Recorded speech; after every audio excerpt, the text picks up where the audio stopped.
ভারতের কলকাতার নিউ মার্কেটের পাশের মির্জা গালিব স্ট্রিটের একটি হোটেলে ভয়াবহ অগ্নিকাণ্ডে অন্তত ৯ জন নিহত হয়েছেন। নিহতদের মধ্যে বাংলাদেশি নাগরিক থাকার আশঙ্কা করা হচ্ছে। আহত হয়েছেন আরও কয়েকজন।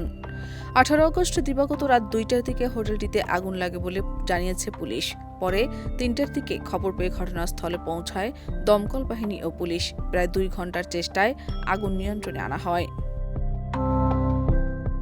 নিহতদের মধ্যে ৬ জন পুরুষ, ২ জন নারী ও একটি শিশু রয়েছে। তবে এখনও তাদের পরিচয় নিশ্চিত হওয়া যায়নি। আহতদের কলকাতা মেডিকেল কলেজ হাসপাতালে ভর্তি করা হয়েছে। কয়েকজনের অবস্থা আশঙ্কাজনক বলে জানা গেছে। প্রাথমিকভাবে ধারণা করা হচ্ছে হোটেলের একটি এসি থেকে আগুনের সূত্রপাত হতে পারে। তবে প্রকৃত কারণ জানতে তদন্ত শুরু হয়েছে। ঘটনাস্থল পরিদর্শন করেছেন পশ্চিমবঙ্গের দমকল মন্ত্রী ও কলকাতা পুলিশের কমিশনার। স্থানীয়দের দাবি, আগুন লাগার সময় হোটেলের বিভিন্ন কক্ষে অনেক অতিথি ঘুমিয়েছিলেন। বাইরে থেকে আগুনের শিখা দেখা না গেলেও কালো ধোঁয়া বের হতে দেখা যায়। আতঙ্ক ছড়িয়ে পড়লে অনেকে হোটেল থেকে বের হওয়ার চেষ্টা করেন।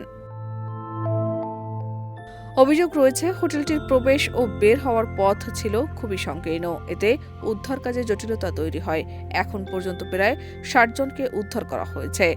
হাসপাতাল সূত্রের প্রাথমিক ধারণা, আটকা পড়ে ধোঁয়ায় শ্বাসরোধ হয়ে অধিকাংশের মৃত্যু হতে পারে। ময়নাতদন্তের পর মৃত্যুর প্রকৃত কারণ নিশ্চিত হবে। শাহনাজ পারভীন, দেশ রূপান্তর।